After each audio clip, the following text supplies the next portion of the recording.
Hello everyone, welcome back to my channel. आज हूँ तमारा माटे फटाफट बनी जता एक नवा नास्तानी रेसिपी लईने आवी छूं। सांजनी नानी मोटी भूख होय के पछी खास करीने वेकेशनमां बाळको नवा नवा नाસ્તાની ડિમાન્ડ કરતા હોય છે, તો ત્યારે તમે જો આ નાસ્તો બનાવીને આપશો તો એ ખૂબ જ ખુશ થઈ જશે। એકદમ ઓછી વસ્તુમાં અને માત્ર 10 મિનિટમાં આ સરસ મજાનો ક્રિસ્પી નાસ્તો એટલે કે બ્રેડ ફિંગર બનીને તૈયાર થઈ જાય છે। તો ચાલો ફટાફટ બનાવવાની રીત જાણી લઈએ। અહીંયા મેં એક કડાઈ લીધી છે, એની અંદર 2 ચમચી જેટલું મેં તેલ લઈ લીધું છે। આપણે પહેલાં એક સ્ટફિંગ બનાવવાનું છે મિક્સ વેજનું। હવે તેલ થોડું ગરમ થાય એટલે અડધી ચમચી જેટલું આપણે જીરું ઉમેરી દઈશું। જીરું સરસ કકડી જાય પછી આપણે એમાં 1 ચમચી જેટલું ચોપ કરેલું આદુ અને 1 ચમચી જેટલું तीखी मरची है एने झीणी समारीने उमेरी दईशुं। आदू अने मरचाने एकाद मिनिट माटे आपणे तेलमां सरस रीते सातળી लईशुं। आदूनी कचास छे ए जती रहे त्यां सुधी आपणे सातळवानुं छे। अत्यारे आपणे गैसनी फ्लेम मीडियम टू हाई राखशुं। तो अहींया तमे जोई शको छो एकाद मिनिटमां आपणे आदू मरचा छे सरस रीते संतळाई जवा आव्या छे। तो हवे आपणे एनी अंदर 2 मीडियम साइजनी एकदम झीणी समारेली डુંગળીને उमेरी दईशुं। तो अहींया तमे जोई शको छो डુંગળી में उमेरी दीधी छे। हवे आपणे एने ट्रांसल्यूशन थाय त्यां सुधी सातळवानी छे, एटले के आछा गुलाबी रंगनी थवा देवानी छे। साथे साथे आपणे एमां 5 चमची जेटली हींग उमेरी दईशुं। हींगनो टेस्ट पण आ नाસ્તામાં સરસ લાગશે અને ડાયજેસ્ટ કરવામાં પણ હેલ્પફુલ થશે। ડુંગળી તમે જોઈ શકો છો સંતળાઈ જવા આવી છે। તો સાથે હવે એમાં આપણે 2 મીડિયમ સાઇઝનું મેં અહીંયા ગાજર છે એને ખમણીને રાખેલું હતું એ ઉમેરી દીધું છે। એને ફટાફટ પહેલાં આપણે ડુંગળી સાથે મિક્સ કરી લઈશું। તો ફ્રેન્ડ્સ આપણે અહીંયા ગાજરને मीडियम फ्लेम पर एकाद 2 मिनिट माटे सातળી लेवानुं छे। गाजरनी छीण छे एना रहेला पाणीना हिसाबे सरस रीते तेलमां संतळाय अने कूक थई जशे। गाजरनी छीणने आपणे आवी रीते धीरे धीरे हलावता रहेवानुं छे अने एने कूक करता रहेवानुं छे।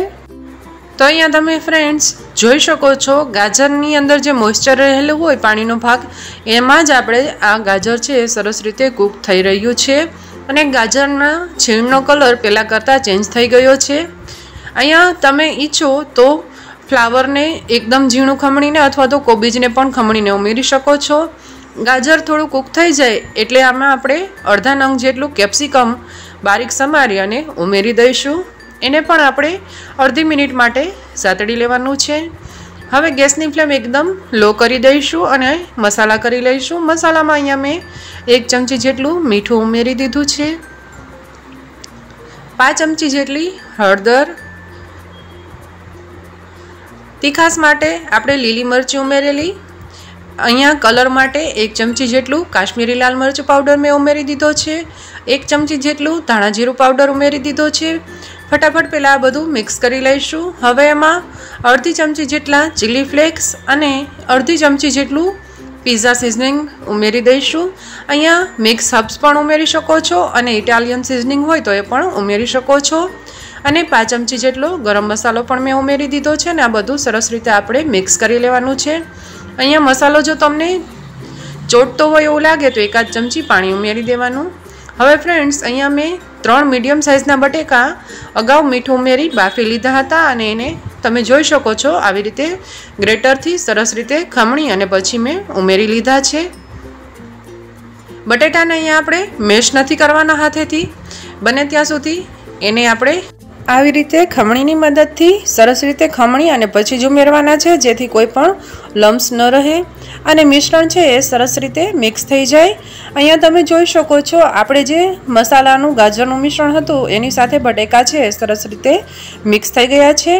ગેસની ફ્લેમ અહીંયા લો રાખવાની છે અને આપણે જે આ સ્ટફિંગ બનાવેલું એનો કલર પણ ખૂબ જ સરસ આવી રહ્યો છે। હવે અહીંયા ગેસની ફ્લેમ ઓફ કરી દઈશું અને એની અંદર આપણે सारा एवा प्रमाण में कोथमीर उमेरवानी छे। कोथमीरनो टेस्ट खूब ज सरस लागे छे। अहींया मैं पाव वाटकी जेटली झीणी समारेली कोथमीर अने 1 नंग जेटलो લીંબુનો रस उमेरी दीधो छे। हवे आ बधुं आपणे प्रोपरली सरस रीते मिक्स करी दईशुं। બાળકોને ખાસ કરીને પિઝા ખૂબ જ ભાવતા હોય છે, એટલા માટે આ સ્ટફિંગમાં અમુક શાકભાજી પણ ઉમેર્યા છે અને પિઝા સિઝનિંગ અને ચીલી ફ્લેક્સ ઉમેરેલા છે. હવે આ સ્ટફિંગ મિક્સ થઈ ગયું છે. ઠંડુ થાય એટલે પછી એમાં આપણે એક જે પ્રોસેસ ચીઝનું ક્યુબ આવે એને ખમણી અને ઉમેરી દેવાનું છે અને સરસ રીતે મિક્સ કરી દેવાનું છે.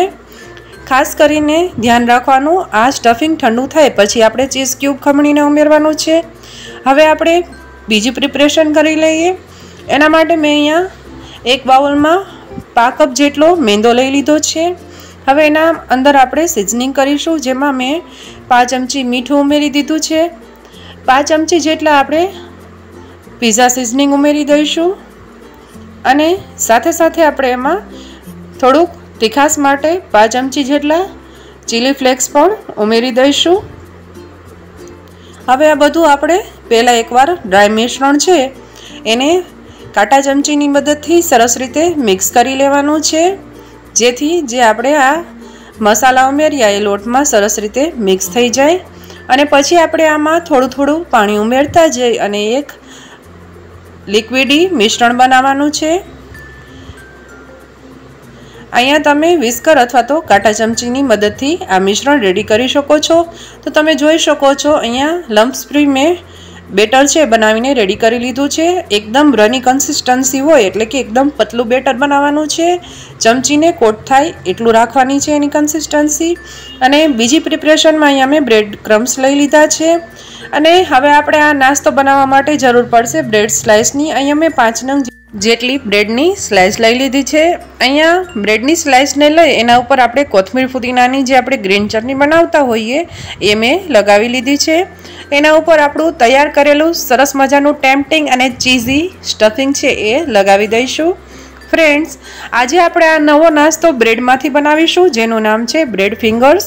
ફક્ત 4 થી 5 નંગ જેટલી બ્રેડ સ્લાઇસમાંથી તમે પૂરા ફેમિલી માટે આ નવો નાસ્તો બનાવી શકો છો.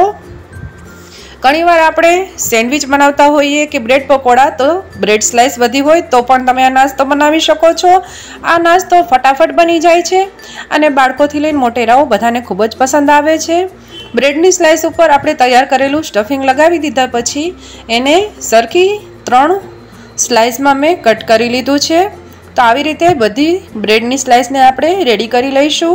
હવે જે આપણે મેંદાની લઈ તૈયાર કરેલી હતી, મેંદાનું બેટર, એની અંદર આપણે આ એક બ્રેડ ફિંગરને ડીપ કરીશું. બંને સાઈડે સરસ રીતે કોટ થઈ જાય. વધારાનું મિશ્રણ આપણે નીતાળી દેવાનું છે. પછી એને આપણે બ્રેડ ક્રમ્સમાં ઉમેરી દઈશું. બ્રેડ ક્રમ્સને સરસ રીતે આપણે બધી બાજુએથી લગાવી દેવાનું છે. અહીંયા મેંદાની લઈ લગાવવાનું મેઇન કારણ આપણે જે બટેકાનું સ્ટફિંગ લગાવેલું છે મિક્સ વેજનું એ નીકળે નહીં. અને બ્રેડની સ્લાઇસને મેંદાની લઈમાં ડીપ કરી અને પછી બ્રેડ ક્રમ્સમાં ડીપ કરવાથી ઉપરનું પડ છે એ સુપર ક્રિસ્પી અને સરસ બનીને તૈયાર થશે. તો તમે જોઈ શકો છો એ રીતે અહીંયા મેં બધી સ્લાઇસને મેંદાની લઈમાં ડીપ કરી અને પછી એને બ્રેડ ક્રમ્સમાં ડીપ કરી અને રેડી કરી લીધી છે.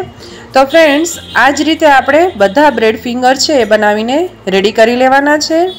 અને ફ્રેન્ડ્સ, બ્રેડ ક્રમ્સ તૈયાર બજારમાં મળતા જ હોય છે. એનો હોય તો ઘરે તમે કોઈ પણ ટોસ હોય એને મિક્સરમાં પીસીને અથવા તો ફ્રેશ બ્રેડ જે હોય એને પણ તમે એને મિક્સરમાં પીસી અને એનો યુઝ કરી શકો છો. તો તમે જોઈ શકો છો એ રીતે હું બધા બ્રેડ ફિંગર્સ બનાવીને રેડી કરી લઈશ. તો અહીંયા 4 થી 5 જેટલી બ્રેડની સ્લાઇસમાંથી તમે જોઈ શકો છો એ રીતે ઘણા બધા બ્રેડ ફિંગર્સ, એટલે કે આપણો આ બ્રેડનો નવો નાસ્તો બનીને તૈયાર થઈ ગયો છે. ફ્રેન્ડ્સ, આ નાસ્તો તમે 4 દિવસ માટે ફ્રીજમાં એરટાઇટ ડબ્બામાં સ્ટોર પણ કરી શકો છો વધારે પ્રમાણમાં બનાવીને. અને પછી જ્યારે તમારે ઈચ્છા થાય ત્યારે ફ્રીજમાંથી કાઢી અને થોડી વાર મૂકી અને પછી એને ફ્રાય કરી અને યુઝ કરવાનો.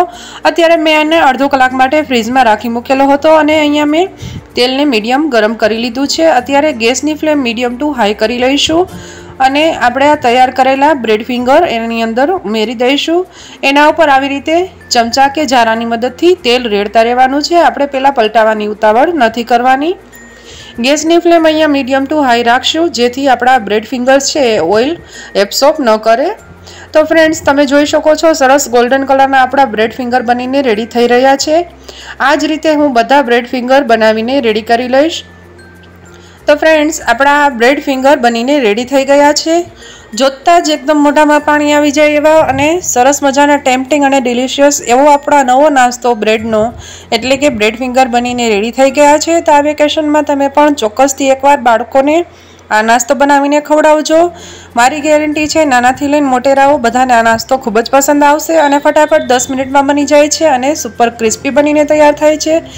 તમને જો મારો આ વિડીયો પસંદ આવ્યો હોય તો વિડીયોને એક લાઇક આપી દેજો। ફ્રેન્ડ્સ ફેમિલીમાં વધુમાં વધુ શેર કરજો અને મારી ચેનલ ઉપર નવા હોય તો ચેનલને સબસ્ક્રાઇબ કરવાનું ભૂલતા નહીં।